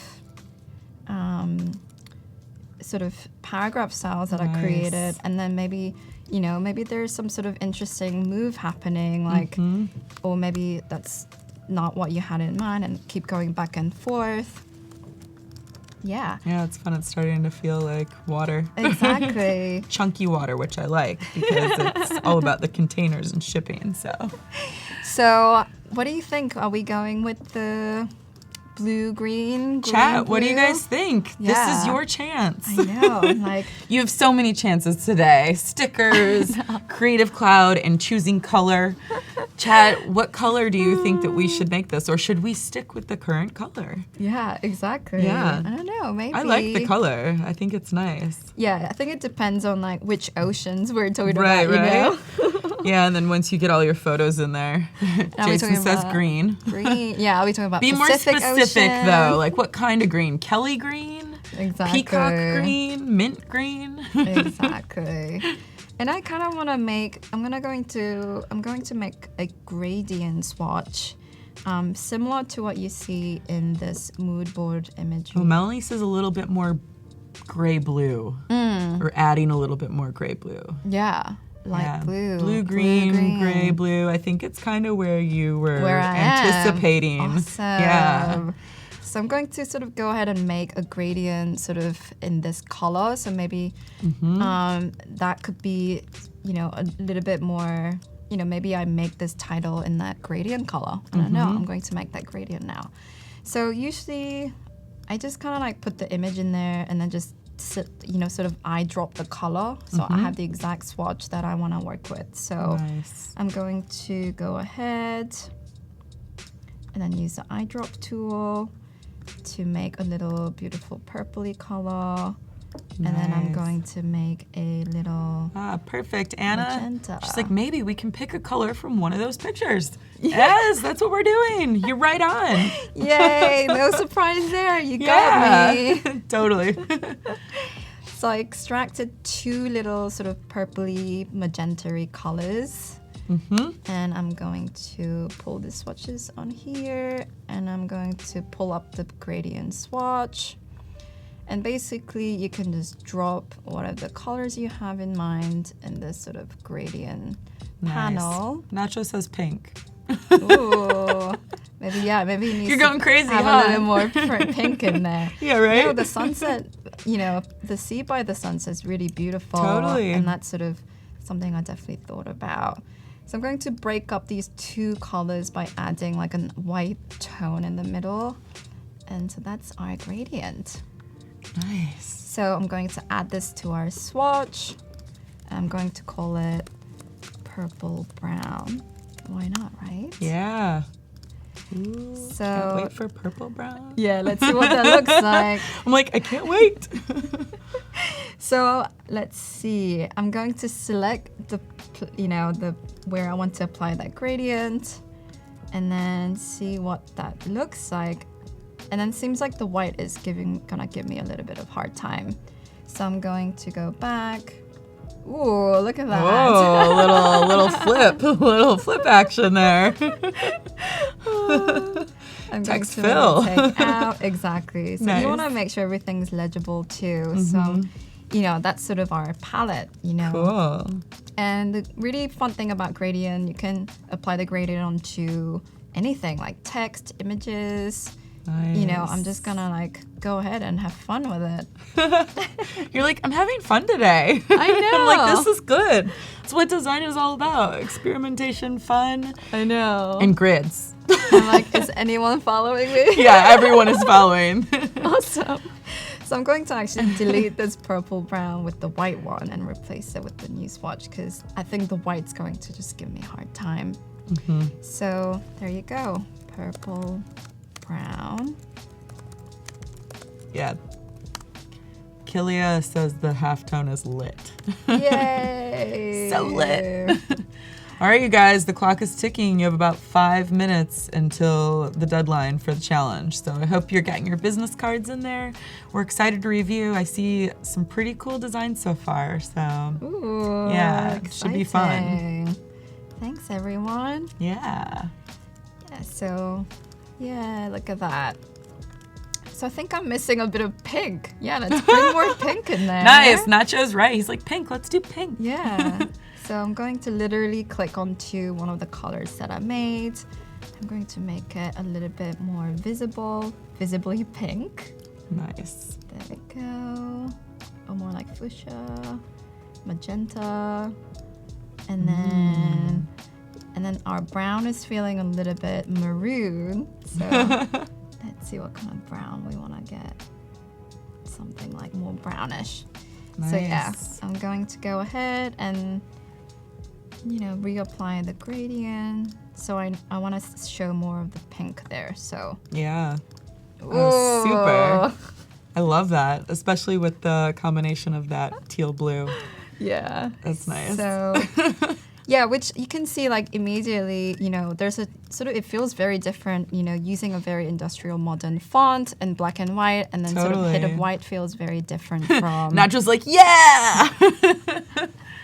Shout out, Nacho. We did it for you, Nacho. Love it. So yeah, so I'm going to only maybe apply on this spread. So it's like only that one. You don't overload. You don't want to make the same move all the time. Yeah. So I'm going to sort of pull back in our use of color here. Our constraint. I know. And it's sort of good to apply some sort of logic, like when you're using color, like why you're using color. And I'm not a very colorful person. Like I'm just always in black and white. So when I use color, I want to make sure I'm using it more like meaningful and there's like full of surprise and you're sort of expecting that sort of wow, you're like effect. Completely. So well, there's no photography on that spread, so I think that that's definitely a good use of color. Exactly. So, and I'm going to, I'm actually gonna go back to using one column for this. It's just sort of freaking me out, this part. Rasim likes the pink text. This is good. Yay. It's like more. More, please. All right. More, please. More pink. And one thing like I love to do is just kind of, overlay colors, like multiply colors, and just see what happens to that image. So maybe I want to bring more pink this way and start sort of overlaying multiple colors. Nice. And that you make sort of interesting gradient happening on the page. And maybe that's. Whoa, there you go. That's your pick. That's pretty cool. Yeah. So this is sort of something that I didn't get to, sort of play with for my real, art magazine that's coming out. So I'm really just trying to add all these colors and moves that I didn't get to have. Yeah. So yeah, I think the pink and the green, it feels very vintage. It reminds me of Macintosh back in yeah, but in a cool way. in a cool way. So I'm actually gonna pair back in this sort of. I'm gonna play with this color, and I'm gonna make it a little bit more sort of darker and, blue-gray. So, in comparison, that pink's gonna really pop. So there we go. All right, guys, I hope you're getting your submissions in. We've got about a minute left for the challenge deadline. And then we're gonna take a look through today's business cards, and Sunny's gonna pick a winner. Yay! I'm really excited to see what you guys been up to. I know. All right, so I'm gonna go back and make sure everything reads well. Yeah, that's my, water-like layout going on. Super. Full of surprises. Full of surprises. I love it. Always surprises. I actually like this type of move for the footnotes. So maybe I might just go back to my footnotes and create, instead of putting it footnotes separately, I'm going to actually put it inside the text, right? Nice, yeah. So let's go back. You're like, let's do it a little different this time. Yeah. Let's break all the rules. Let's break all the rules. We spent so much time setting it up properly. Why not? Yeah, right? You're like, I created them, I'm breaking them. Amazing. Yeah, so I think tomorrow now, I have a few other essays that I wanted to set. So I think tomorrow I'm going to set one of the interviews. So this is just one feature. So there's one person, there's one voice in one text. And it's pretty clear, who's speaking, and, really just had fun with purely one, just sort of one voice. Completely. But tomorrow I'm gonna take one of the interviews text, and then maybe gonna lay that one out and see how that sort of feels, and think about maybe using a different font to maybe warm up this whole sort of publication. Awesome. Yeah. So. All right, so I think we're just about ready to take a look at the... Okay. Cool. All right. So maybe wait a minute. Yeah, just wait a minute or two, and then we'll go back. Just continue. All right, cool. So we might leave it open for submissions for another minute. Yeah. And this is lucky for you guys. So 1 more minute to submit. Get them in. Yay. Yeah, I'm curious what kind of fictitious companies. I know. Me too. Individuals that we're going to see. I know. This is going to be pretty awesome. As I see them starting to pile in, this is great. Ooh. It's always up to the deadline, Everyone waits until the very last second, and then they're like, I'm definitely. I'm that person. I'm always like, oh gosh, last minute deadline. Yeah, you kind of need that pressure to completely push you. Yeah. Oh, I saw you were opening up some glyphs in there. What was Right. So I actually wanted to set the footnotes, and I want to make, that was actually my object style. So I apply the land object style, so it sort of wraps around our current text. So this is how I'm going to apply footnotes here. Ooh, I like it. Yeah. It's so different. It's very different. It's kind of very crazy, and obviously you don't want to hyphenate the last word like this. So I'm going to sort of look at details like that. Later as well. I want to make sure everything's in there, all the footnotes, and then all the detail refining can happen a little bit later. And then speaking of glyphs, so I usually like to put a little M space between a number and the footnotes. So this way, and it's up to you, maybe that space is a little bit too big and you want to put like an N space.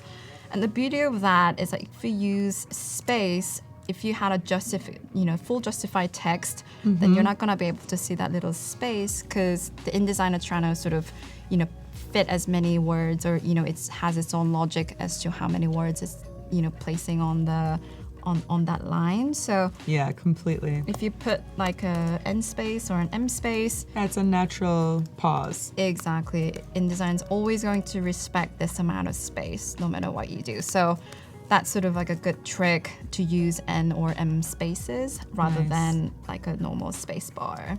Yeah. So. And you also don't have to worry about periods or parentheses or anything else that you might end up taking out or having to add in manually everywhere. Oh yeah, exactly. Yeah. So I want to make sure not everything's lost in here. So, you have to remember a certain, name of the artwork or book covers are italicized. So I'm going to go ahead and do that right now before I forget. You don't want to upset anyone. No, definitely not. So remember the character styles that we made. It's called italics. It's gonna bring up that italics. So it's really, you can make shortcuts too. You can go and double click and make your own shortcuts. But right now I'm just going to go ahead and apply. All right, and we're back. Yay! We're back. We're back. We're back, chat. That's right. So are we ready for challenge? Woohoo! I think we are. All right. Let's see. Enter full screen. Okay. So we've got a lot of submissions here. It's going to be pretty great. Let's start off from the beginning. All right. So the first one is Diego Banda. Let's see. Right. Diego Banda, illustration, high-end retouching. Ooh, yeah. So I think it's a really interesting use of colors, and it's a good way to think about how color can represent you and what kind of designer or illustrator you are. I think one thing that you want to make sure things like your name is going to be read really well, and I think I would just kind of think about playing with sort of using words like illustration or high-end, using sort of other words to break rather than your name. But otherwise it's pretty clear, you want to make a statement, and it's pretty cool that you're speaking through color. Yeah. This is some great feedback, Sunny. Yay. All right, I will zoom in for this one. Yes. Hold on, it looks a little, there we go. Ooh. And now Hanin. Very nice. I love the use of serif in here. It's almost like, Yeah. almost like I'm looking at a Vogue magazine or Yeah. something. And that's a really nice sort of image to give someone that you're sort of elegant and you're very sophisticated. And I love the use of, I can't really see it. Is it pattern at the bottom? Yeah, it looks like a pattern, a little hatch Right. pattern. Yeah. Yep. That's really awesome that, and I love the use of tone-on-tone color too. And it's really clever then you're saving up money just printing one color, Totally. but in different opacity. Super nice. All right, Fanny. Ooh, I love the whole suite. Oh, yeah. This is great. Fox Station. Fox Station. And I love that little fox illustration. Get a little closer with this. Yeah. And I love that you're sort of, creating a sort of animation. I feel like Fox is jumping. Totally. It's really cute to see it on the notebook too with the square. Yeah, absolutely. And I love the, you're highlighting, there are different sort of textures going on with different fonts. And it's very delicate, but it's very bold at the same time. And I love the contrast of the two feelings. Yeah, nice job, Very Fanny. nice. All right. Let's see. Mehu Anand. Ooh, I love that blue. Oh, me too. I'm a sucker for Eve Klein blue. I know, it's so pretty.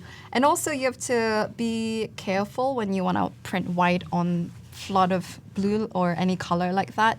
You might lose some details when you're printing small type. So I might think about sort of making the type slightly bigger, or I might think about reversing the hierarchy. So maybe the small print is in blue and the background is light blue or white. So make sure that you're not losing any details through, while you're printing this. But I love the beehive, sort of it's a Yeah. hexagon motif. Yeah, Studio. Yeah. And I think there's Very a fun opportunity to have fun with the I would just sort of think about, what other symbols or monograms you can sort of add to, your little branding suite. Nice. All right. Single side. Ooh, I wonder if, Anita Lima. I wonder if it's about food stylist or lifestyle. It's a photographer. Yeah, it looks like keto lifestyle, so maybe it's about just food lifestyle. Yeah. Or keto diet. Right. Sometimes it's helpful to have a small Description, tagline or yeah. description, if you're an art director or photographer. So it's pretty immediate, and also it's nice to sort of, just play with color. I like the use of color that you sort Now of. I'm hungry. Yeah, I know. And then you. It's like now I want muscles. Yeah. Yeah, I like the use of color that sort of relates to the image. No. Ooh, I did a quick one. There we go. Okay. All right, Chelsea Skinner. Ooh, I love the use of that salmon-y color, and also sort of, speaking of grids. Yeah, totally. And I love that you're sort of being super functional and adding, your like business card is almost like your CV. So you have your work skills. It's like everything is here. Yeah. You don't need a resume. Here Absolutely. it is. And I love that little 92% illustrator, Yeah, 84. I love that you're immediately getting a quick picture of who you are, what you do. And I think it's a very sort of functional, design. I really like it. Maybe after today, she'll be more than 50% in design because she's been watching our sit grids. Absolutely. I know, right? All right, Mohammed Solomon. Ooh. Nice. So let me see. Abstract. Abstract. You can always look here. It's sometimes hard to see up there. And I love it when, sort of you use one symbol but in a different scale. So I love the use of little symbol on the front of your business card, coming through the back of the business card. And I wonder if, I like the abstract, I guess it's the name of the studio. Yeah. I love that how you're sort of interpreting the word abstract through, not only symbol, but use of color as well. So it's very minimal. And I think it's a very sort of cohesive, cohesive It's very sophisticated. look. Mm-hmm. All right. Nice job, Ahmed. Tariq Aziz. Ooh. Graham Gill, art director. I love that reflected G. Yeah. I love. It looks like a superhero too, with the Clark Kent glasses and the typewriter. And I love creating a monogram for yourself. It's quite interesting. It's really fun, and it's sort of. It used to be used to sort of add authority to your institution. So, that's you can sort of be inspired by that sort of how monogram was used back in the day. Totally. And I love that you're sort of starting to pay attention to details, like lowercase g. It's just such a beautiful form, and I like that you're paying attention to details of each letter and trying to create a beautiful image out of that. Yeah, Graham, you'll have to type in and let us know what font that is. Everyone's very excited. Oh, Heidi just said G looks like the glasses a bit. Yeah, I like it kind of that. does. Yeah. Oh, I think maybe that was the whole thing. Maybe he wears glasses. glasses. Yeah, type and design. Yeah. Cool. All right, Matt Kustra. Oh, there's even Square. more. Yeah. Square is interesting. Yeah, we haven't seen square yet. Square is an interesting form to me. Interesting choice, Matt. I think I always think about, what does the square, what does the form sort of communicate? So often the square is used for, it's for like vinyls or music records. That it sort of immediately gives off the sort of music industry look. Yeah. That could be subjective, that could be personal. So when you look at all the sort of history in music or album covers, books, they're often almost always square. Or, you think about CDs. So I immediately respond to the shape of the business card, and I'm just sort of like, oh, square, why is it square? But it's interesting to sort of see the format that's that you just don't see. And I think that sort of says a lot about what kind of designer you are, who you are, and I think that's sort of the small detail or small little detail that says so much about you. And I really like the clever use of unusual format. Super. All right. Asim Rai. Ooh, some color. Oh, I love that little color combination. Yeah. I'm like, maybe I'll use that. And the texture. It's nice to see some texture. Very thoughtful detail. That girl that travels. So I love the little stamp. That is cute. This little stamp That's really cute. move is really cute. Yeah, even the illustration on the inside. Yay. I think that's I would make that illustration slightly bigger. I'm worried that people are not going to be able to see it because it's so tiny on a business card. Yeah, I would sort of think about, scale on that front of the business card, but otherwise it's lovely. very pretty. Very nicely done. All right. Colby Kleitz. Oh, QR code. Oh, QR, just in case y'all need some Florida plant delivery. Yeah. Cue it in right now. I haven't seen QR code for a while, and I love that you kind of thought about it. Just like, oh, Putting it in there. put it in there. Why not? You know, it's like it's a fun way to think about, you know, something beyond the surface. What kind of like information or what kind of things do you want to show them beyond this piece of paper? And I love that you're thinking about this like sort of augmented reality. Like, you know, it's not just about what you see, but maybe it's about what you don't see. Exactly. Dawn Marie Lambert. Ooh, I love that use of James Smith. blue. It's very what I'm doing. I want to bring that blue and texture. You're like, in I like your mind." blue. Yeah. So design dog lover. I love that. You're like, I'm just a design dog lover, you know. It's what I do. Yeah. And I love to see sort of like a sense of humor, a sense of Yeah. wit coming through. And, you know, and you don't have to make like a boring graphic design, like business card. Totally. You know, I love that she's thinking about. Design and pause. Exactly. I love it. It's cute. That's amazing. It's really cute. Yeah. It's very clever. It's very cute. Nice job, Dawn Marie. Let's see. Carson Keen Yi Tan. Ooh. Oh. I love that little sort of liquid, Yeah. little something that's about to fall from the And it top. looks like the dots from the eyes are hovering. Oh, I see. I love Space that. for imagination. Ooh. Very conceptual. Very conceptual. Something I always look out for is when you're making something, sometimes things start to look like something like a face Yeah. or something that starts to look like an animal. I really trying to zoom out and think about, oh, what does it actually look like? Yeah. So- what is that?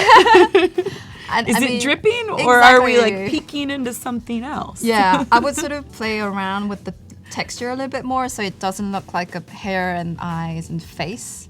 And I'd sort of make it a little bit more abstract and, you know, a little bit move away from something feeling like a face or something, you know, looking like a smiley face, unless that was part of it. Yeah. And then in that case, make it even more. Exactly, it's a smiley face. All right, I'm going to go out and see how many. Okay, we've got 4 more. Let's take a look. All right. Catherine Lopez. Oh, I love Like that K. I'm a big fan of a big K. Absolutely. And then the black and white and gold is such a classic. I love that color combination. And I can start to think of like, you know, interesting gold foiling opportunities. And Totally. I love how sophisticated this looks and I love that K as well. Nice job, Catherine. Lauren Azoba. Ooh, adult ice cream store. What kind of adult ice cream? I was like, what kind of, 21 plus, I see. Is this like adult style or adult in flavor? Yeah, and I think it's for adults, right? Ice cream Yeah, shop yeah. for adults. Is it like with liquor? Oh yeah, it says Where do we 21 get plus. this? Where do we get this? I love that it's adult only ice cream shop. It's 21 plus. Yes. So I love to think about, you know, and maybe just kind of like sort of think about the use of photography to make it feel, right now it feels very sort of ice cream. I don't feel sort of adult ice cream store, but maybe Yeah. that's a contrast. And I like that, you know, there it says, it has the word cherry and it makes me instantly, takes me to like cherry flavored ice cream. So I think it overall the color palette and everything sort of feels very sort of cohesive and I really, really like It's fun. She said it's infused with alcohol. it. Love it. So there you go. Love it. Very nice. Robbie Valdez. Ooh, another hexagon. Hexagon's a fun form to play with because they stack really nicely. Yeah. And Rotiva. Rotiva? I would, Ah. I would sort of make that space a little bit. I would sort Turn of it out. expand the space between your first and the last name, or the name, you know, or you wanted to maybe read it as one word. Yeah. Yeah, I would think about kerning it slightly so you know you can read it. you know. Nicely done. Exactly. And I think this is our last one. All right. Ashi Yunus. Ooh, Palma. Palma. And I like that hand-drawn element to the whole, like everything. I do wonder, like, is she or is he, is she an illustrator? Is she, you know, is or she what a is Palma? graphic design? What is Palma?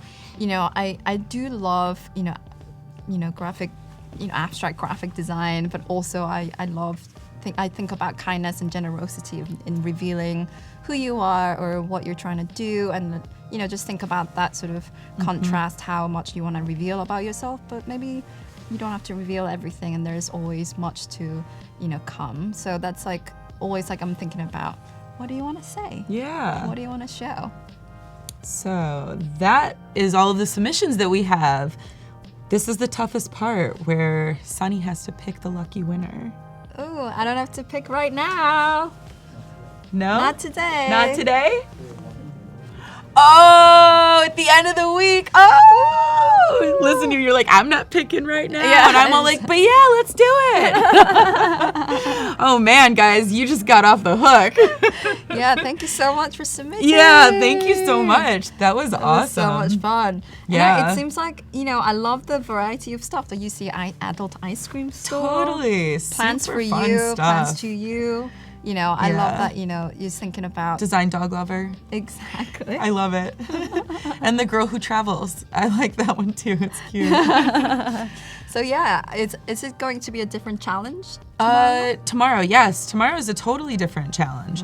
So if you guys are joining us tomorrow, we'll be looking at, let's see, we're going to be doing creating a poster, I believe, for using the new monotype fonts. So there'll be a template in that tomorrow. So today was business cards.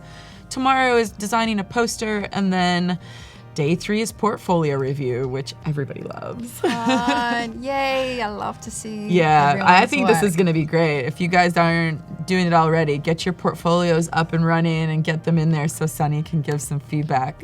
Because it sounds like it's going to be some really nice, productive critique time. So, Yay. Yeah, Yeah. I'll do my best, everyone.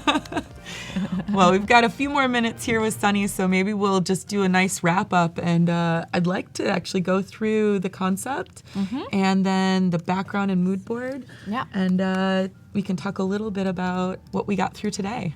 Yeah, absolutely. So we started with, okay, let's start from here, the mood board. So here's my mood board. Nice. Beautiful photos.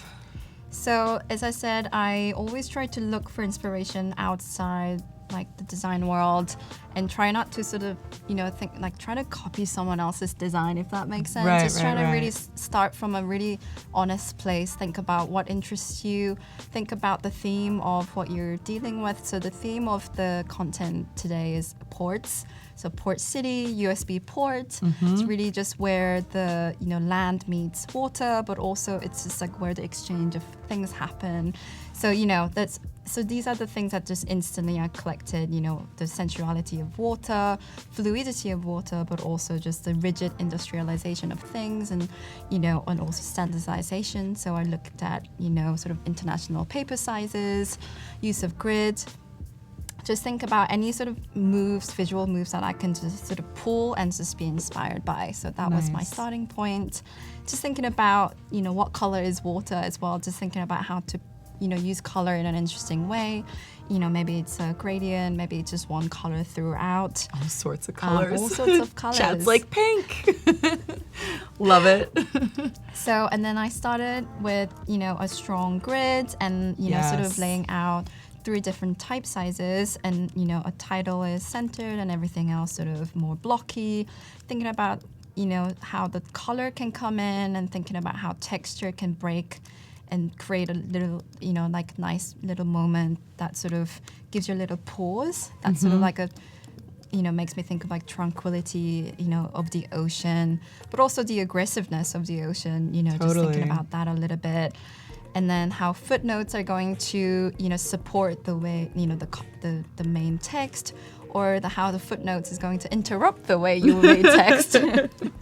You're like, it's gonna do both. No, this is great. There's so many nicely done like ideas that are gonna come to life. I can already see. Yeah. So over the next 2 days, we'll be focusing on. Yeah, so today I wanted to show you how this is one feature, it's written by one person, it's one voice. So tomorrow I'm going to treat like an interview text to see how we can show, using indent and grid, once again grid, to show how we can sort of show two different types of voices. Cool. And Nice. and then third day I'm gonna concentrate more on the cover design and how sort of the feature that we worked on today and then the interview that we'll be working on tomorrow can sort of feel, maybe they don't have to feel like cohesive, but how do they relate? And maybe we're gonna pull back. Maybe the gradient can happen in the interview section, not here. So thinking about how, different parts of the, publication feels different or similar to one another, sort of that kind of like relationship I will be sort of trying to refine over the Nice. 2 days. I'm really excited. I know it's going to be really great to see everything that's going on.